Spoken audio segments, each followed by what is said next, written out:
Votre parcours sur les marchés, comment vous êtes arrivé jusqu'à là, des anecdotes, Technique, on a posé le Vega de Straddle.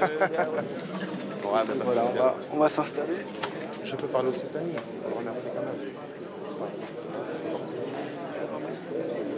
Allô. Très bien, on va commencer l'interview d'Adam Proelium, vainqueur des Trader Sélection dans quelques instants. Ah.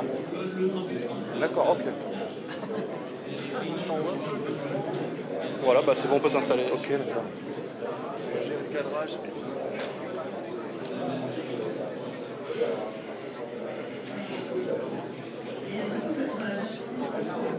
Allez, si vous voulez vous asseoir, comme ça, ouais, je vais gérer le cadrage. Ah, sinon,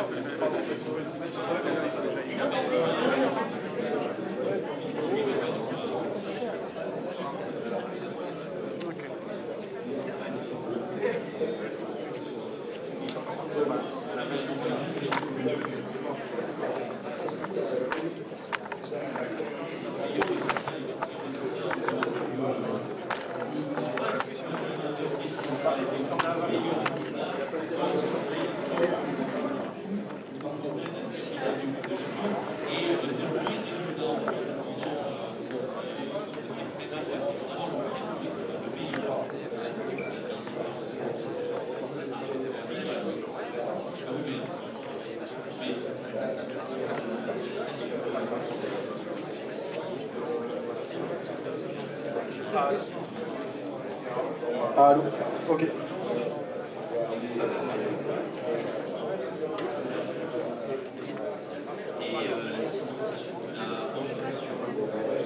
Bonjour à tous, bonjour Adam Proelium.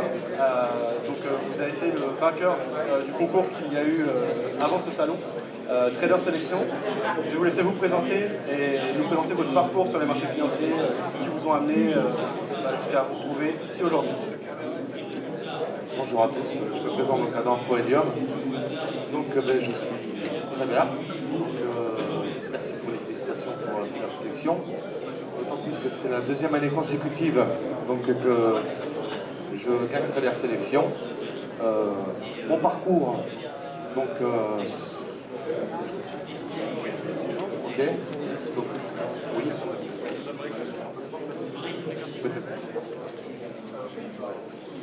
Donc mon parcours, en fait, j'ai été formé par M. Tami Cabage, donc, qui pour moi est un excellent coach. Donc, il a su en fait me gérer psychologiquement parlant, parce que je suis une personne qui a un fort tempérament. Il a su me canaliser pour me donner une partie de la psychologie et puis une méthode de trading. Suite à ça, j'ai gagné le premier Trader Sélection l'année dernière, donc ça s'est bien passé aussi. Et ensuite, j'ai décidé de créer mon propre projet et de créer mon école qui s'appelle le Centre National de Trading, où je vais pouvoir aussi former des personnes sur mes méthodes. Voilà. Très bien. Donc Tami Cabage, qui est un trader qu'on retrouve et qu'on a retrouvé notamment aujourd'hui lors de la compétition. Votre parcours, il a commencé en quelle année? C'est assez récent? Alors mon parcours, si j'ai bonne mémoire, je crois que c'est 2012. Donc inscription donc, à la TKM Trading School. Donc 2012, suite à ça, il y a eu plus de 20 mois de, comment dirais-je, de formation. Donc faite par Tami. Et puis ensuite, le temps fait le reste. Je me suis un peu plus perfectionné. Et puis j'ai rencontré M. Solutey, que je salue aussi également, qui est aussi une très bonne personne. Et puis voilà, je mets en place ma formation. Ok, très bien. On a vu tout à l'heure lors des différentes interviews, notamment Nicolas Chéron, qui a eu Franck Morel de Zone Bourse, qu'une majorité des traders particuliers perdent de l'argent. Vous êtes trader, vous êtes formé assez récemment, en 2012.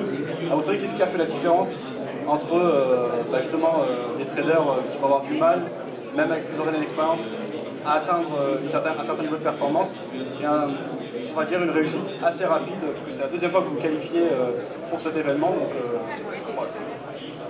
C'est simple, le trading c'est un métier et je l'avais déjà expliqué donc, à mon premier interview l'année dernière.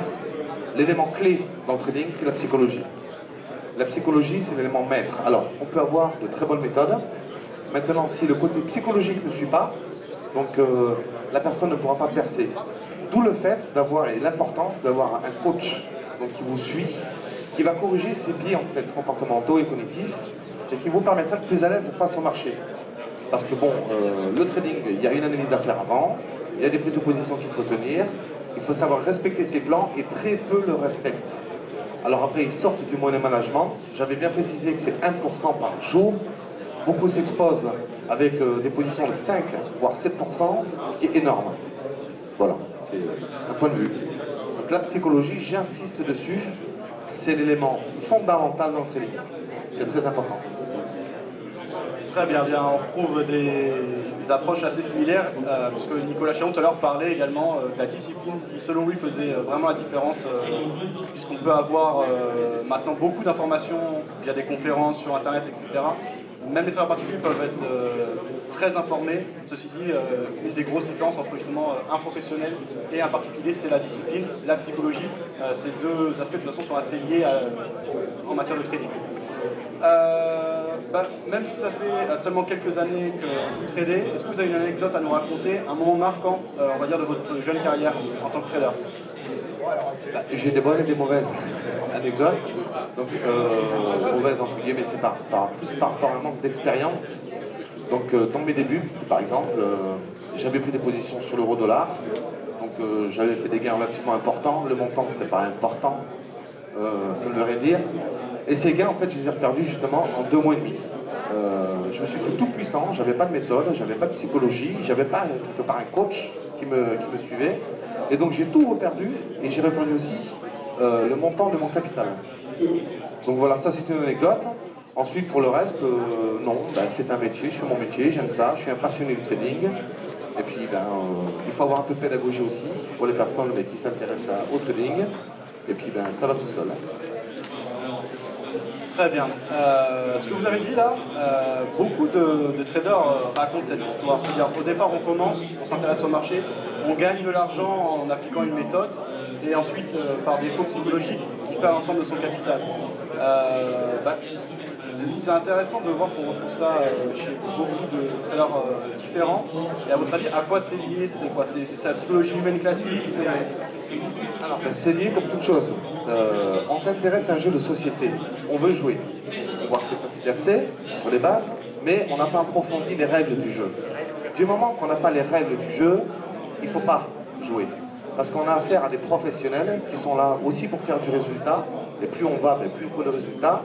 Donc les personnes ont les outils qu'il faut, les compétences qu'il faut. Il y a un ensemble de choses. Donc des particuliers contre des professionnels, ça reste délicat. Et ça, c'est important.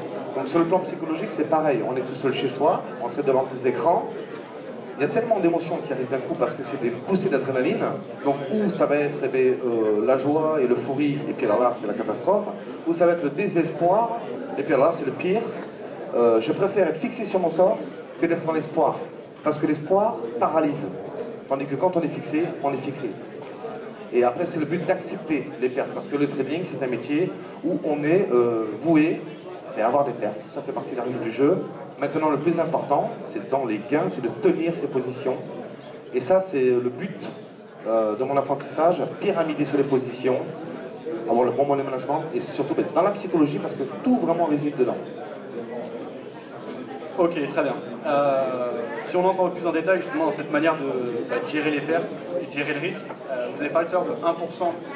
C'est quoi cette règle exactement? C'est 1% de risque par trade, c'est 1% par jour, ce qu'on appelle un daily loss limit. C'est quoi cette règle 1%? Les 1%, effectivement, c'est les 1% par jour. Donc vous disposez de 50 000 euros. D'accord. N'allez pas exposer 5 000 euros de capital, ce qui est absurde. Vous avez 500 euros. Alors, ou vous prenez un trade avec un montant de 500 euros, ou vous décomposez donc, votre money management, vous allez transformer les 500 euros en plusieurs trades. Et c'est ça le but. Parce que perdre 1%, c'est pas grave. Perdre 10%, c'est énorme. Et quand certaines personnes perdent 10%, elles veulent se refaire, et la claque, on rentre dans la frustration, et puis alors là on fait n'importe quoi, parce que on est dans les émotions, totalement dans les émotions, et puis il n'y a plus rien qui compte, on ne voit plus rien. Donc ils s'envoient en l'air, ils perdent leurs 50 000, et puis l'acceptation est très difficile par la suite. Et il faut persévérer, je veux dire, on peut perdre. Et il m'arrive de perdre 5-6 trades d'affilée, mais ça ne me dérange pas. je sais que le 6e, voire le 7e, compensera mes pertes et me fera rentrer dans les gains. Mais je suis dans mes 1% par jour. Donc ça ne me dérange pas. Ok, très bien. En termes de rendement comparé à ce risque, qu'est-ce qui apparaît raisonnable comme objectif à atteindre par exemple mensuellement? Alors mensuellement, pour être raisonnable, je dis entre 3 et 5%. C'est vraiment, si on arrive à dégager 3 ou 5% de son capital, c'est propre. Après, effectivement, si on pyramide, si on renforce correctement, on peut dépasser largement. Mais pour quelqu'un de novice qui applique bien avec rigueur et méthode, et qui a la psychologie, les 3 et 5%, c'est largement réalisable sur le mois. Voilà. D'accord, effectivement, 3 à 5% mensuellement, c'est vraiment énorme. Si vous avez...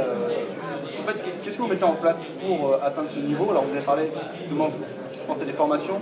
Il y a le Centre national du trading. Je ne sais pas si vous allez développer énormément sur votre méthode, mais est-ce qu'on va avoir les grandes lignes de votre approche, de votre grille de lecture des marchés, qui vous permettent de sélectionner des critères afin de déclencher un trade, puis de prendre un profit éventuellement ou une perte? Alors les grandes lignes, je les ai expliquées, je les ai un petit peu, et je les expliquerai aussi le 23-24 juin, puisque je fais un séminaire avec M. Solitaire. Bon, moi je suis plutôt le swing et le day trading. Donc mes tendances de fond, on est bien d'accord, et c'est le mensuel et le weekly, donc l'hebdomadaire. Donc vous avez une tendance de fond, mais vous avez toute une armée contre vous. Faire du contre-tendance, c'est très risqué. Vaut mieux s'embarquer dans du directionnel et être avec justement cette armée, quitte à prendre des petites miettes, qu'essayer de, dans les débuts, faire des contre-tendances. Ça, c'est quelque chose que je déconseille. Ensuite, dans la formation par elle-même, mes points d'entrée se feront sur le journalier. Parce que le journalier, ça va être votre biais. Il ne faut pas confondre la tendance qui est une chose et le biais de la journée qui en est une autre. Le biais va vous donner ce qui va se passer sur la journée, éventuellement. La tendance, c'est ce qui se passe sur le mois et sur la semaine. Et c'est ça qui prime avant toute chose. Donc chaque fois, tous les jours, et je le mets sur Internet d'ailleurs, hein, mes trades sont publiés sur Internet. À 2h du matin, vous voyez prendre mes positions pour la journée. Voilà, pour moi, c'est le meilleur moment pour prendre mes positions. Mais ça, je l'explique dans ma formation. Voilà. Il y a le swing qui est une chose, le day qui est une chose, et le scalping qui en est une autre. Il ne faut pas tout mélanger. Et beaucoup mélangent les trois, en fait. Et se perdent dans les unités de temps, dans les indicateurs, car certains en suivent, d'autres pas, ça dépend de la personne. Mais il y a des règles. Le swing, c'est le swing, point d'entrée est différent, le day, et le scalping. Pour ce qui est du Centre national du trading, il est en cours de réalisation. Je prévois l'ouverture au mois de septembre 2014. Pour l'instant, c'est en cours. Voilà. Mais ça va être très intéressant parce que ce sera ludique, facile d'accès, l'apprentissage sera facile, et puis ça ne sera pas mon école, ça sera notre école. Elle est là la différence. D'autant plus que je fais de l'humanitaire avec. Donc c'est-à-dire qu'il y a deux pôles, le pôle trading et le pôle humanitaire. Donc il y a des missions humanitaires avec les gains réalisés sur le trading et la participation des étudiants quand ils paient leur formation. Voilà, c'est une façon aussi d'expliquer que dans ce monde c'est difficile et psychologiquement, certains étudiants font des missions avec moi pour leur montrer la réalité en face. Il n'y a pas que les belles voitures, il n'y a pas que les belles maisons, il y a des gens qui meurent de faim et je me bats pour ça. Voilà. Très bien, donc en plus de la formation, un projet assez spécifique. Pour revenir simplement à ce que vous disiez par rapport au trading, quand vous disiez de ne pas tout mélanger entre le scalping, le day trading et le swing, qu'est-ce que vous voulez dire par ne pas tout mélanger? Est-ce que vous avez 3 comptes différents pour chacune de ces approches? Est-ce que c'est bien simplement segmenter psychologiquement différentes approches, mais sur un compte commun, et c'est peut-être une manière aussi de lisser la courbe des résultats, parce que quand une des approches est défaillante, une autre peut rattraper peut-être, ou quelque chose comme ça? Alors, au niveau du compte, c'est le compte commun. Que ce soit du swing, du day ou du scalping, c'est le même compte. Par contre, c'est la méthode qui change. C'est la méthode et c'est les points d'entrée, les unités de temps. On ne va pas trader du scalping sur du mensuel, sur un graphe mensuel. Ça n'a aucun sens. Je veux dire, il y a les ticks pour ça, il y a le 5 minutes, les 15 minutes, il y a le 4 heures et la journée. Pour le day trading, je vais prendre donc le 4 heures, d'accord, 15 minutes, mon point d'entrée, donc avec ce système de boîte que j'expliquerai aussi dans ma formation, donc, et le journalier. Et pour le swing, c'est sur le jour, le point d'entrée ne se prend pas sur le 4 heures ni sur 15 minutes. Donc 3 méthodes différentes, à 3 styles différents. Le scalping est une méthode de trading très agressive, où ça demande beaucoup d'énergie, parce qu'il y a beaucoup de scalps de fait. Le day trading est un peu plus soft et le swing, alors là c'est vitesse croisière. On engage moins les émotions dans le swing trading que dans le scalping. Et ça c'est important. Très bien. Pour en venir au trader sélection, aujourd'hui vous avez participé au concours ce matin. On a vu que c'était pas évident sur l'ensemble de la session. Qu'est-ce qui a fait ce matin, à votre avis, que les différents traders aient eu assez de mal dans l'ensemble à performer? D'abord, on va d'abord remercier M. André Malpel pour l'organisation de ce challenge. Première chose, c'est 1h30. 1h30, c'est pas représentatif. On peut pas. Maintenant, il y en a qui sont peut-être plus performants dans le scalping que dans le day trading et le swing trading. Donc, je ne peux pas forcément donner un avis objectif sur 1h30 de trading. C'est une belle compétition, on se prête au jeu. Moi, j'ai respecté ma méthode, j'étais haussier, donc j'ai tenu mon trade 1h30. Il n'a pas pris, je l'accepte, j'ai aucun souci avec ça. C'est pas parce qu'une personne va perdre 1h30 qu'elle n'est pas compétente. C'est le long terme qui va représenter la personne. C'est un historique de long terme.